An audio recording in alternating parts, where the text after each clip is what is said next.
Bonjour, c'est Anne-Sandrine Di Girolamo au micro des Ondes de Limo, le podcast immobilier attentif et curieux. Sophie Saussamrit, directrice générale d'Altarea Solutions et Services, nous a fait le plaisir de venir au micro afin de partager avec nous quelques nouvelles du côté de l'investissement en nue propriété en démembrement libre chez Altarea. Après avoir posé les notions et fait quelques rappels, elle précise quels sont les avantages, notamment patrimoniaux et fiscaux, de l'investissement en démembrement libre sur 10 ou bien sur 11 ans. Les explications de suite. Sophie Saussamrit, bonjour. Bonjour Anthony. Merci d'avoir accepté mon invitation. Nous sommes ici ensemble pour parler d'investissement en nue propriété en démembrement libre. Est-ce que vous pourriez tout d'abord faire un point de vocabulaire rapidement, donc, quel est le schéma d'un investissement en nue propriété en démembrement libre ? Alors, en nue propriété, c'est quand vous achetez un bien, vous êtes plein propriétaire. Voilà. Vous avez la propriété du bien et sa jouissance. Lorsqu'il y a un démembrement, en fait, il y a une dissociation de deux droits réels, que sont la nue propriété, le fait de posséder un bien, mais vous n'en avez pas la jouissance, et l'usufruit. Là, vous n'êtes pas propriétaire, mais vous avez la jouissance du bien. Ça, c'est le principe même du démembrement classique. Et en démembrement libre, le sujet est le même. Vous avez exactement la même dissociation des deux droits entre le nu propriétaire et l'usufruitier. Simplement, le terme, la durée est libre. Voilà. Donc, vous pouvez déterminer un terme selon votre choix. La seule différence, c'est véritablement la durée, en fait. Oui, et puis la deuxième différence, c'est que l'usufruitier, dans le cas précis dont on va parler, c'est un institutionnel qui peut être institutionnel privé, et dans notre cas, c'est Altarea, le groupe Altarea que vous connaissez peut-être par ailleurs. Oui. Quels sont, de façon générale, donc, les avantages de l'investissement en démembrement libre ? Alors, les avantages, ils sont nombreux. Oui. Il y a déjà tous les avantages du démembrement qu'on pourra peut-être égrener. En démembrement libre, il y a des avantages supplémentaires, c'est la durée. Une durée très courte, qui peut être de 10, 11 ans, ce qui est très court déjà lorsqu'on parle d'immobilier, parce qu'on a généralement un terme beaucoup plus long, et qui est court aussi lorsqu'on parle de démembrement, où on est plus habitué à des durées de 17 ans.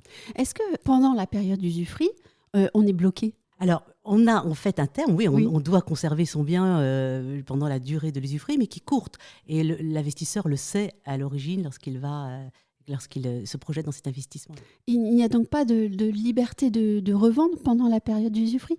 Si, on peut revendre. On peut revendre, il y a même des acheteurs pendant cette période-là. Après, c'est assez rare, vous voyez, parce qu'en fait, c'est plutôt un produit très patrimonial, donc qui est regardé dans une logique soit de transmission, soit de préparation à la retraite. Donc c'est possible, on n'est pas bloqué, mais c'est une logique qui apparaît moins longtemps. Une logique d'investissement à moyen ou même long terme, en fait, c'est ça ? Exactement. Oui. Au sein du groupe Altarea, plusieurs offres sont fondées sur ce schéma de l'investissement en nue propriété en démembrement libre. Si j'ai bien compris, il y en a deux. La première s'appelle Solution Dissimo et la deuxième Solution Transmission. En quoi consiste-t-elle et puis surtout, en quoi se différencie-t-elle ? Alors, il y a en effet une offre qui s'appelle Solution Dissimo, qui était la première qui a été lancée. On était d'ailleurs les premiers, alors je suis un peu de fanfaronnade, à avoir créé ce concept-là dans le neuf. Donc, c'est une offre qui dure 10 ans, ce qui est très court en immobilier. Et on l'a pensée pour des investisseurs qui n'avaient pas préparé encore leur retraite, ce qui peut arriver. On a 55 ans, puis on se dit, au fait, qu'est-ce que je peux faire pour demain, pour me constituer des compléments de revenus ? Et c'est un produit qui, justement, permet un investissement et d'avoir des revenus différés, tout en achetant un bien dans l'immobilier avec une décote. Sur la solution transmission, on l'a vraiment typé sur des logiques de transmission avec une durée de 11 ans. Alors, vous allez me dire pourquoi on a une logique de transmission 11 ans ?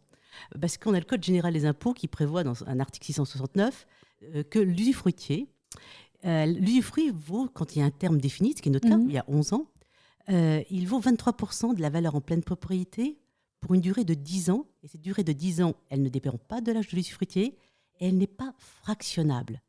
Quand on a 11 ans, on a deux périodes de 10 ans. C'est-à-dire qu'on a deux abattements. Alors, l'abattement de 23% devient un abattement de 46%. Ce qui veut dire qu'en fait, l'usufruitier qui achète un bien, alors prenons un exemple, de 375 000 €, en fait, aura une valeur de 54% de cette propriété. Dans l'exemple de 375 000, ça peut un peu ou prou 292 000 €.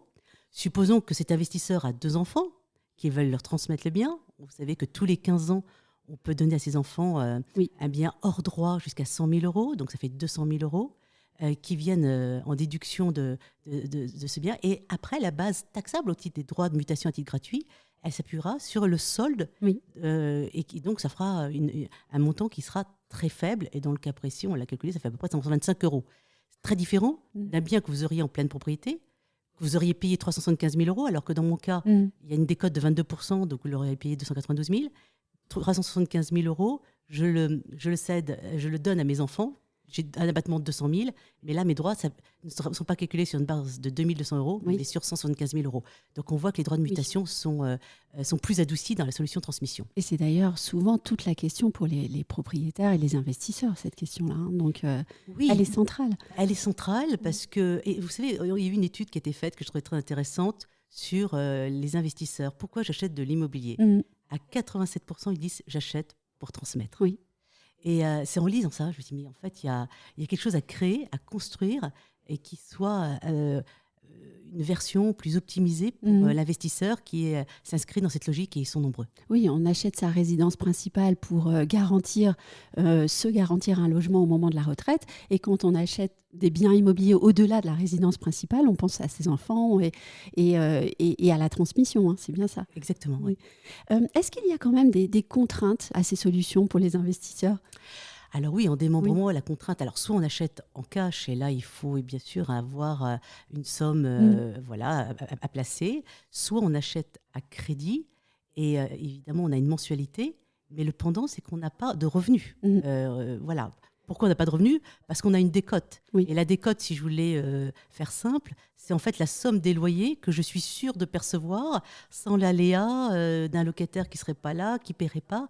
Et c'est vrai que le démembrement est un produit qui plaît à tous les investisseurs qui n'ont pas envie de se soucier de la gestion d'un locataire et qui sont assurés en fait de percevoir en une seule fois par la décote l'ensemble des loyers prévus sur la durée. Oui. Et ça, c'est aussi un point très important. On a déjà évoqué une partie de la fiscalité, on peut peut-être continuer. En quoi l'investissement en nue propriété en démembre libre est intéressant fiscalement parlant ? Alors, elle est intéressante à plusieurs niveaux. Tout d'abord, lorsque on investit en nue propriété, ce bien n'entre pas dans l'imposition sur la fortune immobilière. Oui. Premier avantage. Deuxième avantage, pour un investisseur qui a déjà des revenus fonciers préexistants, ce qui peut arriver, qui a déjà fait d'autres dispositifs et qui cherche un produit de déficit foncier, la nue propriété qui crée une charge mais qui n'apporte pas de revenus est un bon dispositif aussi. Il y a un troisième élément, c'est que quand la nue propriété rejoint l'usufruit, on constitue la pleine propriété, il n'y a pas de taxation. Ça se fait naturellement.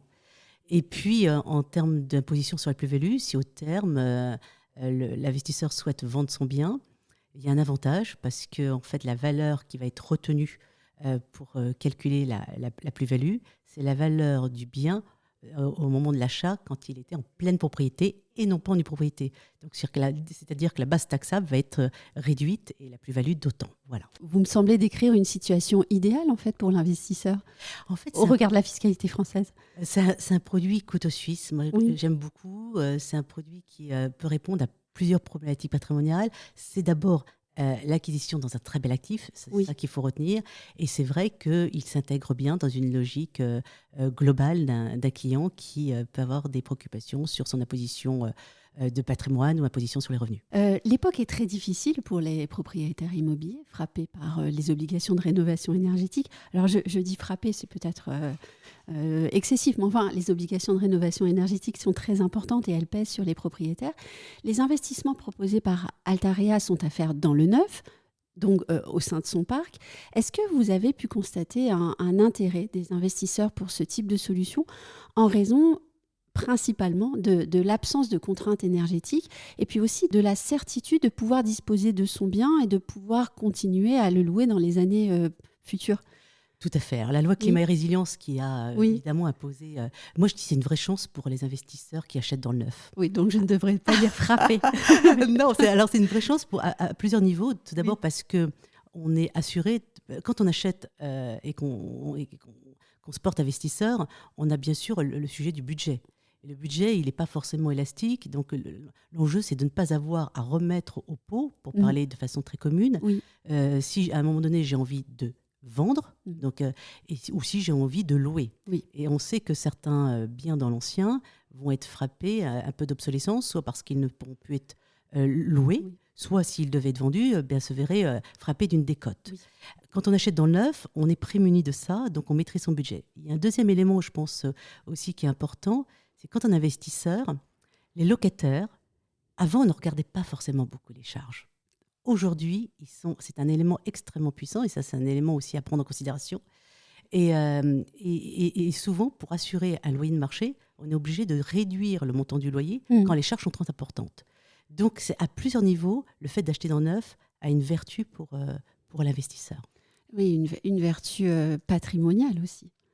Une vertu patrimoniale. Il ne faut jamais oublier qu'on achète un actif au-delà. Alors, pour qu'il reste vivant, en fait. Oui, d'une certaine manière. Et il faut toujours en rester au fondamental. On achète un actif patrimonial qu'on va vouloir transmettre. Et que dans ces cas-là, on fait aussi attention, je dirais, à la qualité du bien. Et ça, c'est un élément très important. Oui. Parlons de la question de la gestion, justement, pendant la période de l'usufruit. Comment est-ce que les choses se passent chez Altarea ? Ça se passe bien, parce que les biens vont être chez Altarea gérés par une filiale d'Altarea Solutions et Services, dont je m'occupe. Donc, par une structure qui fait l'administration de biens depuis 25 ans.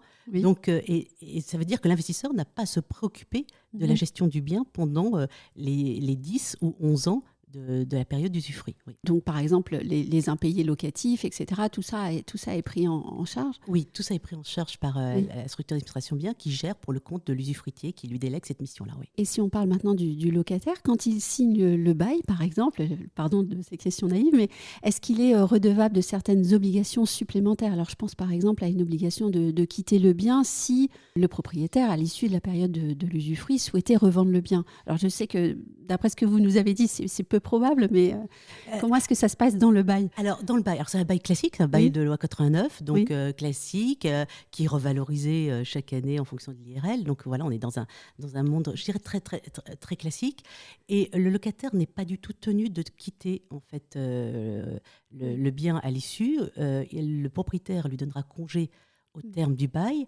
Et ce qui assure aussi pour l'investisseur, ce qui est une force, c'est que dès qu'il récupère son bien, lorsque l'usufruit rejoint la nue propriété pour reconstituer la pleine propriété, il a des revenus locatifs immédiats. Et ça, c'est aussi un point de force de cette offre, puisque tout à l'heure, vous m'interrogez sur l'avantage du démembrement libre, il y a aussi cet avantage-là. Oui, et puis on retient bail classique.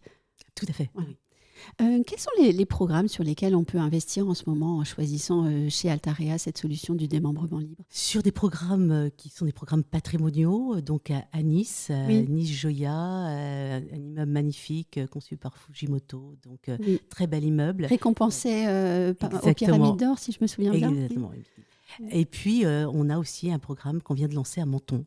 Donc voilà, et puis après d'autres qui viendront, mais toujours dans une optique d'emplacement patrimonial pour le client. Oui, alors ça veut dire aussi que donc vous prêtez une attention particulière au bâtiment lui-même, à son esthétique, à son environnement dans la ville ? Oui, alors en démembrement, on fait toujours attention à ça, puisque là, la logique, ce sont des investisseurs qui veulent se constituer un patrimoine immobilier de qualité, soit pour avoir des compléments de revenus, soit pour le transmettre.